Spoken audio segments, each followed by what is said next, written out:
Patreon is a direct funding method that allows you to support the things you love. And I have created a 47-slide deck that will tell you exactly how it works in detail. Wait. Here we go. Anthony, Slide number 1. No. Anthony. As you can see by this graph. I was just going to quickly tell them about patreon.com/wehaveconcerns and a way to support our show. You don't need to do that. Everybody needs to see a chart, Jeff. Slide number 1.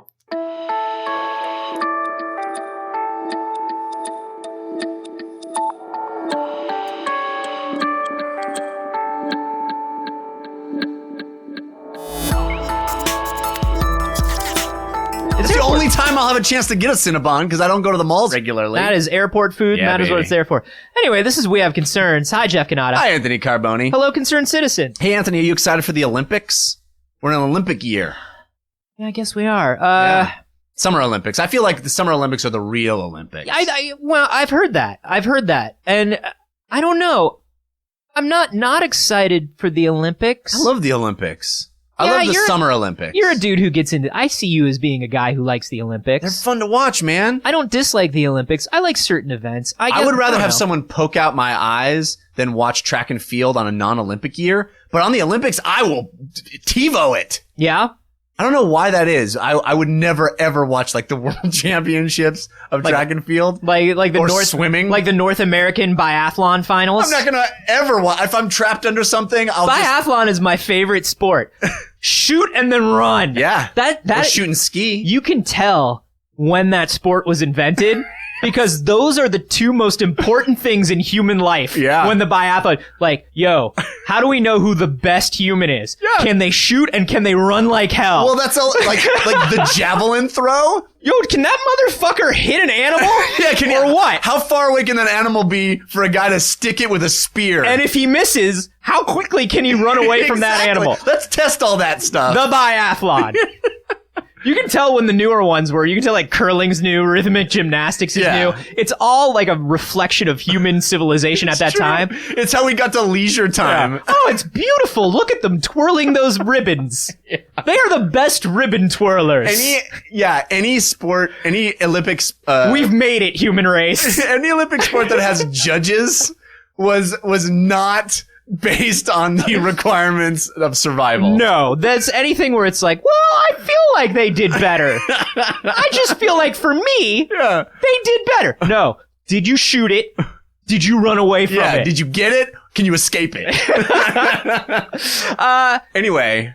You know, when I was living in New York, everybody gets really excited in New York about worldwide sporting things because there are just so many people from so many places there. Yeah. And so it was hard not to get swept up into like World Cup and Olympic fever. Oh man, the best. But I was only marginally swept up.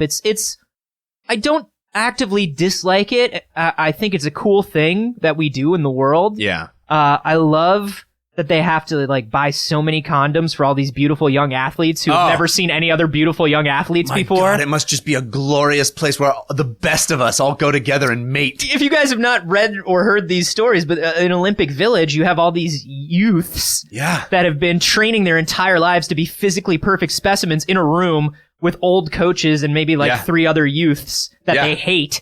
Because they work with them all the time. And then they go stay in Olympic Village, where all the most beautiful youths are. And the Olympic Committee had to literally start providing condoms. I think they said it was something like 40,000 condoms this year. Because these youths see each other, and they just want to bone down. How could you not? It's like a glorious utopia where only the best people are. And the best thing has got to be being from a country that isn't expected to win, and having your event be in like the first couple of days of the Olympics. Oh, because then you're just done. Fuck around. You just have the greatest time. But is there a pecking order? If you're somebody who's like, if it's the Winter Olympics and you're a curler, right? Yeah. Are you boning down as hard as like a downhill skier? No way. No, I think it's like, you know, it's got to be the swimmers and the ice, the speed skaters, like all the ones that require like the tightest, tonest bodies. I think they're the high tier. Yeah. You know, archery. And of course, nobody will sleep with a gymnast because gymnasts are they're garbage. They're garbage. They're the worst. So they're the worst. Oh, I'm a gymnast. Look at me, I'm a gymnast. I can flip around. Look at me on the parallel bars. Gymnasts. Yeah, the worst. No. Anyway, the other thing is, I wish there was something that would get me more excited about the Olympics. Because here's the thing. You know that I'm not a person that's a big athletic competition person. Like, when I watch the Super Bowl, it's because, what's the halftime show? What zany shit is Doritos gonna get up to this year? So I wish there was more. The Olympics opening ceremonies are always kind of like, they're like weird public service announcements or community ads for like getting along, but that they last like 45 minutes. You know what I mean? It's like, all about getting along. You know what I mean? It's like, here's a song about getting along together for 18 and a half minutes. Paul McCartney singing a song about getting along. It's like how you could tell that Saturday morning cartoons were about to end and transition into like news was they started running the PSAs that were like, hey, remember, we all have to get along together out there. Yeah. Keep the streets Sport safe. Billy and, and Sport Willie present. Yeah. And so like, friendship. Yeah.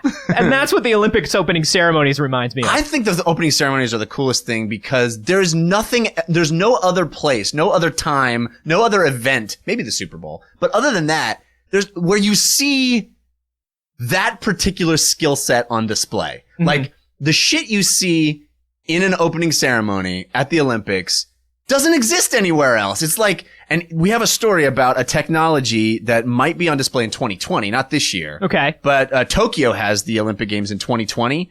And this was a story sent to us by Tobin Kastner. I hope I'm pronouncing that right. This was a story sent to us by Tobal number 1.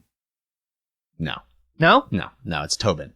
Tobal number 1. Okay. Anyway, so where are my PS1 fans at? Yeah, you that's a deep cut. You like that Tobal number 1. This is a company, a Japanese company called ALE. They're bidding to do a very intense thing for the opening ceremonies in Tokyo in 2020. Basically, they've come up with this way to create a man-made meteor shower. Well, now I'm in. Because fireworks are for fucking losers. Fireworks, listen, I can get drunk. Yeah. Drive 45 minutes out of town and get fireworks. Yeah, exactly. And I have. Mm-hmm. And I will again today. Yeah, that's not Olympic because my wife is going out of town and I don't do anything safe while she's gone. No, you gotta find the most potentially damaging thing you can do and then set fire to it. I don't do anything cool. I also don't do anything safe. Right. I just like to revert into a 12-year-old immediately, but a 12-year-old with a driver's license and the ability to buy alcohol. Yeah, take a good look, Tokyo. Is that what you want for your opening ceremonies? Do you want Anthony Carbone's 12-year-old self doing something stupid that anyone can do? I just immediately associate fireworks with just drunk people blowing their fingers off. It's not anything impressive to me. Yeah, that's why we got to go meteor shower. Meteor shower. Now, how does one create their own meteor shower? Well, I'm glad you asked. Because this company has done an extensive amount of research and testing on this. They're going to send a satellite into orbit, right? And that satellite is going to discharge particles that are specially designed to go into the atmosphere, to burn up through re-entry into our atmosphere, and create beautiful colors. They've done all these tests where they established a vacuum chamber and blasted these particles with hot gases traveling at supersonic speeds to simulate the re-entry into the atmosphere. And they found that depending on the kind of material you put out into the atmosphere, you can create beautiful colors. Yeah, different chemicals burn with different colors. Exactly. Yeah. For example, if you want pink, you got to go lithium. If you want purple, potassium. If you want red, you got to go calcium. Okay, so this is just me. Sending a satellite up into space. Yep. Full of like lithium and potassium. Potassium, pretty volatile. Yeah. I don't know. It seems like a lot of like building these chambers, all this stuff. It seems like a lot to go through for something that's basically, I think at the end, probably going to look a lot like fireworks. But it's if not. If I could play devil's advocate. It's a meteor shower of colors. I feel like, and once again, not trying to put a damper on the Olympic spirit of togetherness and getting underage kids together to bone down. Right. fireworks are kind of, they're closer. And you can do more interesting shapes with them. Right. And they might actually be more impressive than these meteors, which I've seen a meteor shower and it can be beautiful, but for a televised spectacle. So each particle. Yeah. If you're not sold already, each particle that they release for a shower, each one, $8,000. Each particle. Now this is, so how many fireworks can you get for $8,000? Yeah. The guy I go to, 45 minutes out of town. Yeah, you can get a full truckload. If I had $8,000, $8,000 gets me into the secret RV. You own where I have to prove I'm not a cop. You own his company for $8,000. For $8,000, yeah, for $8,000, I buy the stand. I hitch it to my truck and I drive off. Yeah. This is not including the cost of launching a satellite, which is not cheap to launch satellites. And is there anything that says gross human excess more than launching garbage into the atmosphere to release garbage into the atmosphere only to make pretty colors one time? Sure. The Olympics. Right. I think the Olympics might be the only thing that the world comes together and spends a shit ton of money on that's more of a waste of time for human civilization. Oh, I remember why I don't get into the Olympics now. This is it. I haven't thought about the Olympics in so long. Probably 4 years. It's because the Olympics... 2 years? Maybe. It's because the Olympics are crazy wasteful. Yeah, they are. Crazy wasteful. Well, especially the opening and closing ceremonies. Boy, if you're going to bring the world together and spend a shit ton of money on something. Well, it's like if you look at, in Korea, all the structures they built to have the Olympics there are completely unused now. They created the world's largest stadium. I think your wife went there. Well, this is North Korea, so they were like... Yeah, they went all out. Yeah. They went balls to the wall. Which is nuts.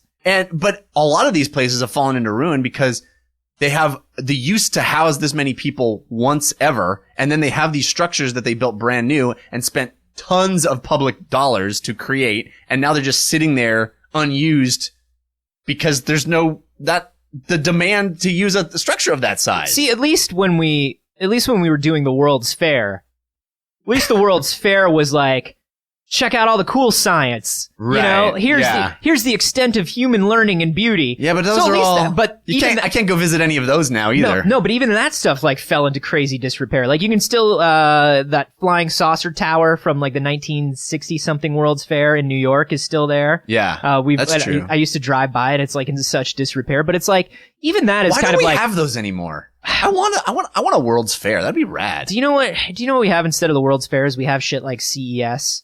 That's CES. Is the World's Fair. It's basically the World's Fair, man. That's amazing. We have CES and we have like Tesla press conferences, and that's basically what we have. But this is my thing. Like you're shooting off these particles. They're $8,000 a piece. You're launching a satellite. You're doing these opening ceremonies. You're paying all this money to train these kids, and like, I don't know, man. This just seems like... I think it celebrates the capacity of human beings to be... I understand the flip side. Yeah. I understand getting together in brotherhood. I understand, showing off the pinnacle of human training and physicality and whatever. It's hard for you to even say it. You're just spitting it out of your mouth. I mean, I get it. It's cool. It's a cool showpiece, but I don't know. I think we're sort of as a society, we're a little bit beyond these showpieces now, right? Like because we all know what's behind the curtain of the Olympics. Well, all of the doping scandal that you're seeing now with the Russians, it's like there wasn't anybody in the Russian program that wasn't doping. Yeah. And so they're like, do we even let them compete? And it all becomes like, well, what's legal in this country? Well, what's not illegal yet? Like what is? I don't know, man. And it doesn't mean anything by the end of it. It doesn't mean it. Like, what are these Russians doping for? They're doping for gold medals, and then they go home, and then what? Well, then what do you get Russia gets to be the best country in the world to their people because they won. It's all about national pride, right? It's all about your position on the world stage. I don't know, man. I feel like all the gold medals in the world are not gonna be easy for Russian pride this year, this time around. Well, I think they might have a little too much Russian pride. A contingent of them, yeah. But what about a meteor shower, Anthony? What about a meteor shower? They say that they will be able to be seen for 62 miles, And that means that it'll have a potential audience of 30 million people in the greater Tokyo area, not to mention all the folks watching at home. Meteor shower, fireworks can't do that. Do you know what I think? I think the only city in the world where that meteor shower would be unnoticed would be Tokyo. Maybe Seoul. Any city like Tokyo where it's just like, hey, did you know that we have a giant Gundam that shoots smoke out of its eyes every 3 hours? Yawn. Really? Oh, what's that up there? I don't know, some fucking shooting stars or something? Yeah. Here's that hotel we have that has a literal full-size Godzilla. Oh, yeah. Cool. Well, the other side of that is, is Japan the place where you want to have the terrifying fire thing coming at you from the sky that could potentially destroy everything? I don't know about that either. Yeah. I think this is kind of cool, though. It really defines excess and unnecessary, but the fact that we can create a meteor shower, I mean, that's pretty rad. I mean, it's super rad. I mean, fuck you, nature. The ability, I love anything that's fuck you, nature. You know that. That's basically, I mean, that's going to be on my tombstone. Yes, it is. It is. As your cyborg body walks away from your tombstone. Yeah, it's going to be on my tombstone, and people are going to be like, that's a shitty thing to put on a tombstone because nature won at the end. Then, robot hand out of the loose dirt. Yeah. It's all going to be Ryan Reynolds style. Part of your staged. Does Ryan Reynolds get out of that grave at the end? I never saw that movie. I don't want to spoil anything, but no, he does not. Oh, really? Yeah. Oh, that's a bummer. Also, he's not a cyborg.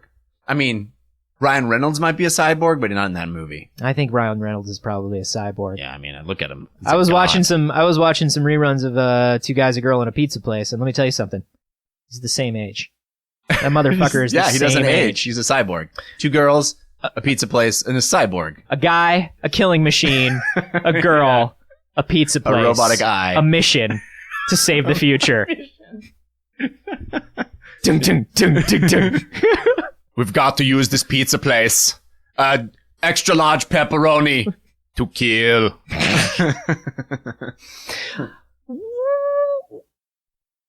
So, yeah, I like anything that's fuck you, nature. Right. I like that we can do this. Yeah, we decide when the meteor showers happen. It's cool to know. Yeah. Boy, I'd sure love it if it was cheaper. Yeah, the cost really got to go down tremendously for me to get involved. Yeah, I mean, for sure. How well does this thing scale? Yeah. You know what I mean? Do your own DIY meteor shower? I don't know about that. I think that would be a cool spectacle, and it feels this crazy like arms race of spectacle for these things of like our city will blow up the moon. Our city will we'll laser etch your name on every eyeball in the We're reactivating Vesuvius. Yeah. Come to the Olympics. It started here. It will end here. Yeah. We will make the Summer Olympics happen in winter and the Winter Olympics happen in summer. We can have power over all. Also, our rhythmic gymnastics. They're just gorgeous. Look at them with their ribbons. Hello, I'm a gymnast. I like a pommel horse. Is it... I feel like you're skeptical I want to know the difference. This one. Well, I want to know what the cost is in the grand scheme of Olympics opening ceremonies, right? It might be pennies this might on the not dollar. be the most expensive thing. Oh, for sure not. I mean, I think that they spend tens, if not hundreds of millions on this. What's more expensive, a meteor shower or like I'm sure Coldplay or some shit? Yeah. You know what I mean? Right. Coldplay is the meteor shower of musical groups, I think. I think we can all agree on that. Because, they're colorful, right? They burn up upon reentry. Yeah. Yeah. And, I look into the sky and what do I see? Chris Martin. That's what I see every night before I go to bed. I count Chris Martins before I go to sleep. Yep. Just a sky full of Chris Martins. It's a sky. It's a sky. That's a Coldplay song, right? I think so. I mean, you sound they all like sound him. like Coldplay. Yeah, I would love to know. Like, maybe this isn't as expensive as some other opening ceremonies. Maybe this is on par. Maybe, but even so, I think my main issue with it, once we uncovered my repressed Olympic memories, is just that the Olympics are so expensive for something that I just don't understand. Yeah, well, maybe it's not for you. Maybe it's hey, you don't have to understand everything. That's true. I want to know. I try to get my wife into Doctor Who like 3 times a year. Not easy. I get it. Not for her. I get it. It's not for her. Yeah. Might not be for me either. But do you think they'd have to test this thing before? Like, what if they were like, okay, here we go. Doctor Who? They don't test anything. They don't test it? Who. No, they don't even read the scripts before they start shooting. Well, that makes a lot more sense. What do you guys think? Should we have a meteor shower for opening ceremony? Should we try to get that in America first? 2020 Olympic Games meteor shower. 2024 Hunger Games, a completely designed environment that we control. There you go. I think we got to do 2019 Super Bowl meteor shower and then fuck you Tokyo. Fuck you Tokyo. We did it in the Super Bowl last year. Yawn. Yeah, we just lapped them. That's the trick. Yeah, how do you guys feel about this? And how do you guys feel about the Olympics? I'm wondering, this may just be my own confirmation bias, but I feel like people aren't as about the Olympics as they were in like the 80s, 70s, 80s. I think nobody's about the Olympics until like the week before they start. And then everybody's about the Olympics. Everybody's like, I don't really want to watch that. And then when it's on 48 channels constantly, you're like, oh my God, did you see the guy who's shooting with and then the running? Ribbons. Yeah, he shot. Ran. If he was in a forest. Yeah. Oh, amazing. That guy could get away and or destroy whatever thing was chasing him and or him chasing. Yeah, let us know how you feel on Twitter. I'm at acarboni. I'm at Jeff Canada. You can hashtag those Chris Martin. And hey, guys, as you know, we were running for a couple weeks. We were running some video tests. Yeah. Because starting next month, we're going to start doing video episodes for you guys. Yeah. We're really excited. Because you made it happen. You guys made it happen by supporting us at patreon.com/wehaveconcerns. Our next goal is regular animated shorts. What? Which we're really excited about. We're going to put a couple examples of those animated shorts on our YouTube channel. We'll put a link to the YouTube channel in the show notes so you guys know where to get to it, because I don't remember it off the top of my head. You don't? No, is it just youtube.com/wehaveconcerns? It should be if it isn't. It might be. Who knows? We'll put it down in the notes. But check that out and help us reach our next goal, patreon.com/wehaveconcerns.